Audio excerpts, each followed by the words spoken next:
Man, just when I thought we were gonna see more of my favorite character from Amphibia.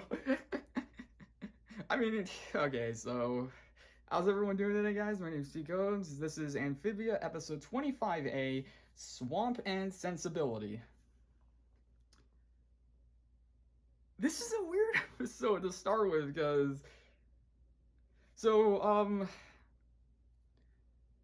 I mean, it all starts off rather simple enough with the premise, because the family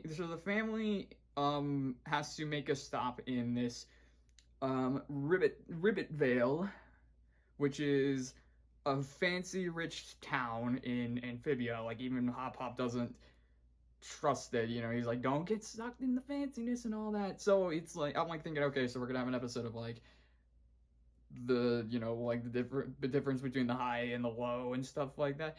And technically speaking, that is what happens, but it's in a way that I was not expecting, and that being, so the family arrives to town, and they're like, "Wow, everyone looks so here. Hey, look, there's Wally. Hey, look, that one looks like Wally. Wait, Wally?" It's like, what? So apparently Wally is he's the son of this rich. He's the son of a rich businessman who lives in Ribbit Vale, and Wally is the heir to the family's company. So and I'm like, yeah, and like in that moment you're like, wait, what?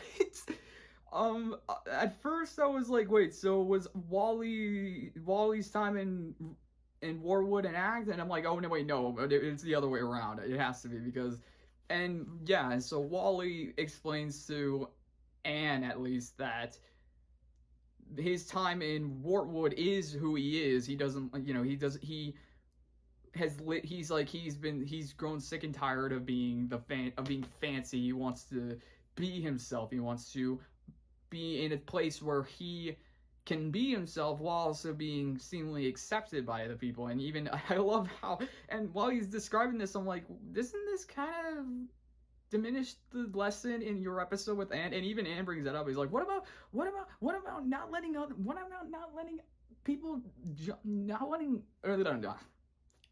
what about not letting other people tell you who you should be? And Wally's like, this is different because it's not, in this case, it's not having other people being judged by other people. This is his family. This is his father. He has to face the reality of like him coming into terms of accepting who he wants to be, who he is, and all that. So, and being Anne, and I love how they opened the episode with her showing Sprig this movie about a girl whose mother wants her to be a ballerina, but she wants to be a hip hop dancer. But at the end of the movie, they make amends and they accept. So Anne thinks it's gonna be straightforward and simple as that. And yeah, the way she does it, I was like, no, no, no. So what she does is, in the middle of this fancy dinner that they're having, Anne decides to show Wally's father this video that she made of Wally,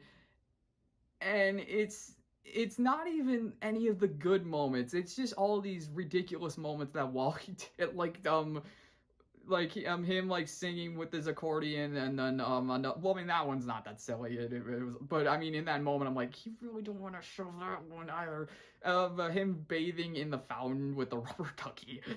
And so Anne is like, and cue love and acceptance. And yeah, Wally's father obviously is very furious with him, being like, this is what you've been doing. This is what you did in Wartwood. Because originally he had Wally go to Wartwood to kind of like experience the outside world, but obviously he thought Wally was going to stay, be fancy, but it turns out, no, this is more Wally. And it's really Wally being Wally, but his father obviously doesn't like that. So Wally in turn, and so his father, furious, just says he's not allowed to leave the town anymore. He sees like he has to stay in his town. He has to accept his role as the heir to the family's company. But Wally, not wanting to Wally not wanting to obviously stay in Ribbitvale all for the rest of his life, challenges his father to a family game of what was it called? What was it called? Beast Polo, I think that's what it was called. Yeah. So it's pretty much what you would expect. It's like it's a game of polo, but instead of riding a horse, it's them riding on beetles, or at least for Wally's father, it's riding a beetle. Wally has to he can't because he doesn't want it because since he challenged his father and he said if he wins he can decide what he wants to be. He doesn't let his father tell him what to do anymore, and so his father is like, so you don't want to be a part of the family anymore, and so yeah. So because Wally is technically fighting to be out of the family at first, Anne has to be his steed, and it gets rather crazy. And so the game is polo, and yeah, it seems like at first it's gonna be a lopsided match, but no, it turns into a neutral game, and it goes back and forth. And is this like a running joke with Matt Braley and Dana Terrace being no anytime they play some kind of sports game, it always has to come down to come down to the final shot, and because the score is tied at 9. Like, this is the third episode I've seen between Owl House and Amphibia where the score is tied at 9 and the final shot is determining the win. What is 9-9? Is it just because, it's right before double digits? Like, can't it be something...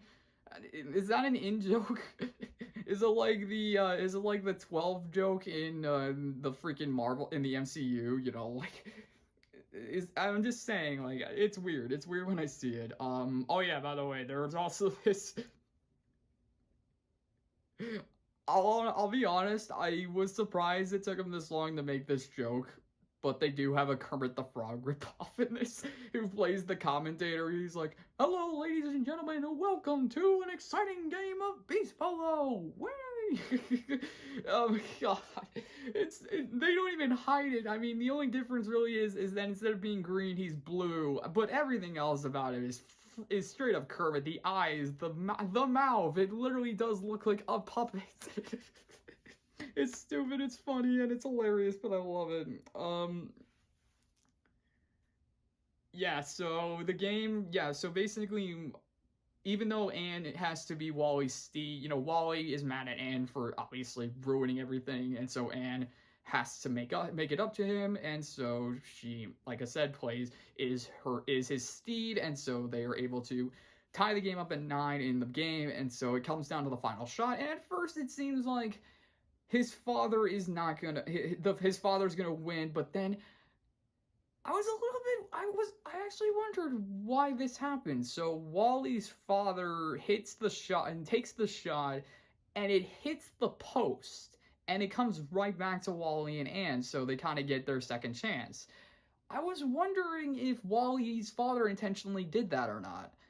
They never acknowledge it, though. I feel like in turn, maybe he technically did. Maybe he did, and maybe it's up for the viewer, but in my opinion, that was a little bit weird. But anyway, Wally and Anne get their chance, and Wally loses his club, or polo thing, I don't know what it's called, and so he reaches into Anne's hair and pulls out a spare accordion that he had, and this is probably my favorite joke in the whole episode. And like he pulls it out of Anne's hair, and Anne's like, "How long was that in there?" And then Wally's like, "For some time. I think about a season, I say." Oh jeez, because yeah, I'm thinking of all the encounters that Anne and Wally had, and I'm like, yeah, he could have hit it there for a season. I mean, he probably did. It was such a what the WTF moment. But it was so funny because it's like, again, it's a fourth wall joke, and it just Anne being like, that thing was in my hair all this time. Now I just want to see Anne and Ida talking and just be like, so what's in your hair? Well, let's see. Well, I got this, I got this, I got, oh, this is interesting. Like that. That would be so. Man, this is just making me want to see the crossover more and more between Owl House and Amphibia and maybe Gravity Falls. That would be the holy trinity of a Disney, right? You would have because I mean, yeah, come on, it can happen. Make it happen, Disney. If you're watching this, anyone from Disney. um, but yeah, so Wally takes the final shot, gets it, and I love this is a funny tie-in because in the season 1 finale when they were trying to figure out what to do, remember when Wally whipped out all the boom shrooms he had in his vest? I was wondering how did he have all that? This episode there's literally a gigantic boom shroom on their property. And when Wally hits the final shot, it goes through the goal and it hits the boom shroom and it just great explosion. So I'm like, wow, so that's where he got the boom shrooms most likely. And I'm like, he's resourceful. But obviously, after all of that, Wally and his father make amends. You know, Wally's father is like, so you don't want to be part of the family anymore? And Wally's like, of course I want to be a part of the family. It's just, I want to be me. He's like, I want to be in the family, but I can be me. And so he's like, I want to be more than just your heir. It's like he wants to, he's like, what about the accordion?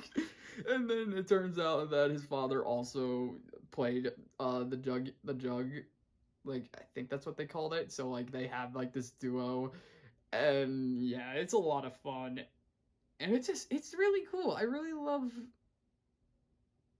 Yeah, it's really. I mean, this is an interesting episode because like it tackles the the parent wanting their child to be one thing but the child wants to be another thing, and so they have to come to an agreement or come to make amends and stuff like that. And the fact that it's Wally, I'm like, holy crap, it's freaking Wally. But I do like how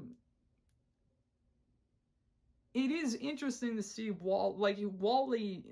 He is very he technically he's in a successful family, but for him he just wants to be a person of the town, a person of the people, even one with the people. He doesn't want to be high and mighty. He just wants to be normal, or in his case, just express who he is. And in that case, it's him being this person with the accordion who loves to,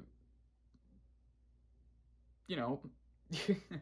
It's crazy. I like it. I really like this episode because not only does it add a lot more to Wally's character, but it, in a way, does tie into how there's more to people than you would expect. And I love that. I love that shows like this are able to do that, because usually when you think of characters in shows, some of them are very one-dimensional, and so for a show like this to be able to not only have a lot of great side characters, but have them have very complex backgrounds, despite and while also giving them an appearance that doesn't on the surface doesn't match their character, but when you do a deep dive of them, you kind of realize, oh, no wait, it does match with them. And again, it's cool. I love that. I love that about this show. And I of course, part of the reason is because you have 11-minute episodes, so you have you have a lot of time to do that. I'm not saying that shows that are longer aren't able to, or shows with longer episodes aren't able to get a lot down. It's just the fact that that's kind of what it is. So, yeah, sorry, something's going on over here. All right. Yeah, so I really like this episode. I mean, again, I feel like any episode that has Wally in it, I'm probably just gonna love, because Wally's my favorite character of the show. I really have a fun time with him. So, yeah, that's the end of this one. Hopefully, the next one. I'm already ahead. You know I'm already ahead. You know what the next episode's gonna be if you've seen the show. So we'll see you there.